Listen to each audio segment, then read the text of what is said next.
ମୋର ଜଣେ special client phone କରିକି କହିଲେ କି ତାଙ୍କ ଝିଅକୁ ସୁଗରର ଆଲର୍ଜି ଅଛି। ତ ତାଙ୍କୁ ୱିଦାଉଟ୍ କ୍ରିମ୍ ଆଉ ୱିଦାଉଟ୍ ସୁଗରରେ ଗୋଟେ ବହୁତ ବଢ଼ିଆ ଟେଷ୍ଟି କେକ୍ ଦରକାର ଥିଲା ଆଉ ସେ ଡ୍ରାଏ କେକ୍ ହିଁ ମୋତେ ସଜେଷ୍ଟ କରିଥିଲେ।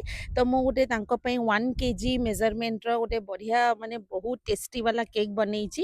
ଆଉ କେକ୍ ଖାଇକିନା ସେ ବହୁତ ଖୁସି ହେଇଗଲେ ଆଉ ତାଙ୍କ ଝିଅ ସ୍ପେଶାଲି ଯାହା ପାଇଁ କେକ୍‌ଟା ବନେଇଥିଲେ ସେ ତାଙ୍କ ବର୍ଥଡେରେ, ସିଏ ତ ଖାଇକି ବହୁତ ଖୁସି। ମୁଁ ତାଙ୍କର ଲାଷ୍ଟରେ ଗୋଟେ ଛୋଟ କ୍ଲିପ୍ ଆଡ୍ କରିଦେଇଛି ଭିଡ଼ିଓରେ, ଆପଣ ସମସ୍ତେ ଦେଖିପାରିବେ। ଆଉ ଗୋଟେ କଥା କହିବା ପାଇଁ ଚାହୁଁଛି, ଏଇସବୁ କେକ୍ ନା ବହୁତ ଟେଷ୍ଟି ଲାଗେ। ଆପଣ ଯଦି ବିନା ସୁଗରରେ ବି ଆପଣ ବହୁତ ବଢ଼ିଆ କେକ୍ ବନେଇ ପାରିବେ।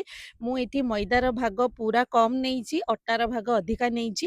ଆଉ ଯାହା ବି ମୁଁ ଡ୍ରାଏ ଇନଗ୍ରିଡିଏଣ୍ଟ ଆଉ ୱେଟ୍ ଇନଗ୍ରିଡିଏଣ୍ଟ ପକେଇଛି ନା, ମୁଁ ସବୁ ସ୍କ୍ରିନରେ ମେନସନ୍ କରିଦେବି ଆଉ କମେଣ୍ଟ ସେକ୍ସନରେ ବି ପିନ୍ କରିଦେବି, ଆପଣଙ୍କୁ ଇଜି ହବ ତାର ମେଜରମେଣ୍ଟ ନେବା ପାଇଁ।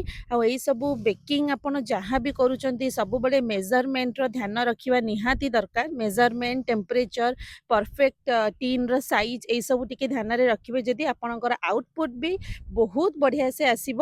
ଆଉ ମୁଁ ଡ୍ରାଇ ଫ୍ରୁଟ୍ସକୁ ରୋଷ୍ଟ କରିକି ନେଇଥିଲି। ରୋଷ୍ଟ କରିକି ଯଦି ଆପଣ ନେବେ ନା, ତାର ଫ୍ଲେଭର ବହୁତ ଏନହାନ୍ସ ହେଇଯାଏ। ଆଉ ଯେତେବେଳେ ବାଇଟ୍ ଆସିବ ଡ୍ରାଇ ଫ୍ରୁଟ୍ସର, କେକ୍ ଖାଇଲା ଭିତରେ ବହୁତ ଟେଷ୍ଟି ଲାଗିବ।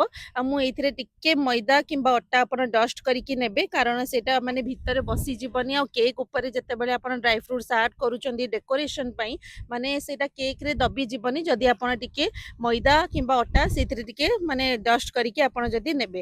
ଆଉ କେକ୍‌କୁ ସବୁବେଳେ ମାନେ ବ୍ୟାଟର କେକ୍ ଟିନ୍‌ରେ ପକେଇଲା ପରେ ସବୁବେଳେ ଲେବଲିଂ କରିକି ନେବେ। ଆଉ ମୁଁ ଏଇଟା 180 ଡିଗ୍ରୀ ଟେମ୍ପରେଚରରେ ପାଖାପାଖି 40ରୁ 45 ମିନିଟ୍ ବେକ୍ କରିଥିଲି। ମୁଁ ଏଇଟା ଓଟିଜିରେ ବେକ୍ କରିଛି। ଆପଣ ଓଟିଜିରେ ଚାହିଁଲେ ମେଜରମେଣ୍ଟ ଟିକେ 30 ମିନିଟ୍ ପରେ ଆପଣ ଚେକ୍ କରିନେବେ। ଆଉ ଗ୍ୟାସ୍‌ରେ ବି ଯଦି ବେକ୍ କରୁଛନ୍ତି 30ରୁ 35 ମିନିଟ୍ ଟିକେ ଚେକ୍ କରିନେବେ। ଆମର କେକ୍ ହେଇଗଲା ରେଡ଼ି। ଆଉ କ୍ଲାଏଣ୍ଟ କହିଥିଲେ ଯେହେତୁ ଏଇଟା ଡ୍ରାଏ କେକ୍ ବେଶୀ ତ ଡେକୋରେସନ୍ ହେଇପାରିବନି, ତଥାପି ମୁଁ ବଟରଫ୍ଲାଏ କିଛିଟା ଆଉ ଗୋଟେ କ୍ରାଉନ୍ ଲଗେଇ ଦେଇଛି। ଫାଇନାଲି ତାଙ୍କୁ ବହୁତ ପସନ୍ଦ ଆସିଲା। ଆପଣମାନେ ନିଜେ ଦେଖିଦିଅନ୍ତୁ। ମୁଁ ଲାଷ୍ଟରେ ଗୋଟେ ଛୋଟ କ୍ଲିପ୍ ଆଡ୍ କରିଦେଇଛି। କଟକ କିମ୍ବା ଭୁବନେଶ୍ୱରରୁ ଆପଣ ଯଦି ବିଲଙ୍ଗ କରୁଛନ୍ତି ଅର୍ଡର ଦେଇପାରିବେ। ରହୁଛି। ଜୟ ଜଗନ୍ନାଥ।